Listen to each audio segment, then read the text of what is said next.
लोकसभा चुनाव में जब महाविकास आघाड़ी ने महाराष्ट्र की 48 सीटों में 30 सीट पर जीत हासिल की थी, तो जिस नाम की सबसे ज्यादा चर्चा हो रही थी वो नाम था शरद पवार का।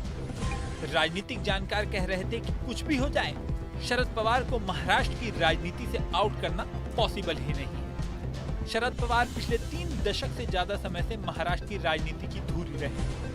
कुछ साल पहले तक उन्हें महाराष्ट्र का सबसे बड़ा किंग मेकर माना जाता था, लेकिन अब सवाल उठ रहा है कि क्या महाराष्ट्र से शरद पवार की राजनीति खत्म हो गई है। शरद पवार के भतीजे अजीत पवार ने जब उनसे बगावत करके एनसीपी के विधायकों को लेकर बीजेपी से हाथ मिलाया था, तो सवाल उठ रहा था कि आखिर जनता किस एनसीपी के साथ जाएगी, शरद पवार वाली एनसीपी या अजीत पवार वाली एनसीपी। शरद पवार 3 बार महाराष्ट्र के सीएम रहे हैं, उन्होंने ही एनसीपी बनाई थी। यही नहीं, कई बार वह केंद्रीय मंत्री भी रह चुके हैं। इसके अलावा आईसीसी यानी इंटरनेशनल क्रिकेट काउंसिल के प्रेसिडेंट भी रह चुके हैं। ऐसे में माना जा रहा था कि एनसीपी का असली चेहरा तो शरद पवार ही है। लोकसभा चुनाव में महाराष्ट्र की 48 में से 30 सीटें महाविकास आघाड़ी को मिली। इसमें एनसीपी शरद चंद्र पवार यानी शरद पवार के गुट को 8 सीटें मिली, जबकि महायुति को सिर्फ 17 सीटें मिली। इसमें भी अजीत पवार गुट को सिर्फ 1 सीट।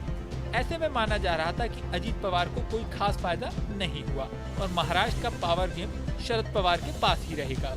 लेकिन 6 महीने बाद ही महाराष्ट्र विधानसभा चुनाव में तस्वीर पलट गई है। जिस अजीत पवार को महाराष्ट्र की राजनीति का सबसे फिसड्डी खिलाड़ी माना जा रहा था, अब वो हीरो बनकर उभरा है।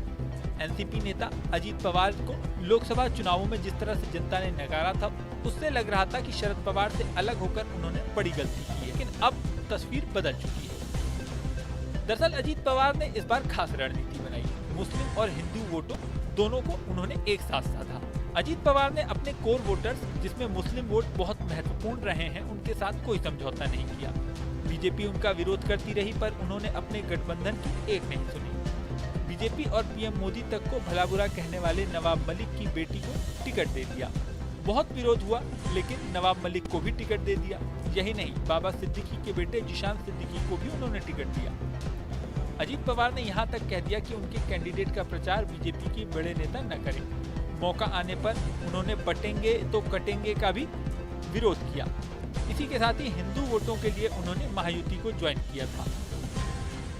बीजेपी के कोर वोटर्स उनके कैंडिडेट को वोट देने वाले थे, क्योंकि जहां से एनसीपी के कैंडिडेट थे, वहां बीजेपी का कैंडिडेट या शिवसेना शिंदे का कोई कैंडिडेट था ही नहीं। चाचा शरद पवार के प्रति सम्मान बनाए रखने की रणनीति भी काफी काम आई। उन्होंने अपने कार्यकर्ताओं नेताओं से बात क्लियर कह दी थी कि चाचा शरद पवार के खिलाफ कोई बयानबाजी नहीं करनी। एनसीपी शरद पवार के नेता अजीत पवार के खिलाफ बहुत ही अपमानजनक बातें करते रहे, लेकिन उन्होंने संयम बरता। अजीत पवार ने अपने समर्थकों से नारा तक दिलवा दिया कि अजीत दादा राज्य में, सुप्रिया ताई केंद्र में। मैंडेट देखते हुए लग रहा है कि ये नारा भी काम कर गया। आम लोगों में संदेश दिया कि पवार फैमिली के उत्तराधिकार की लड़ाई में राज्य की राजनीति अजीत पवार करें और केंद्र की राजनीति शरद पवार की बेटी सुप्रिया सुले करें। इस रणनीति के बाद रिजल्ट ये है कि महाराष्ट्र में शरद पवार की एनसीपी सिर्फ 10 सीटों पर सिमट गई है। शरद पवार की उम्र भी 84 साल हो चुकी है। ऐसे में अब कयास लग रहे हैं कि महाराष्ट्र की राजनीति से शायद शरद पवार का चैप्टर क्लोज होने को है। इस वीडियो में फिलहाल इतना।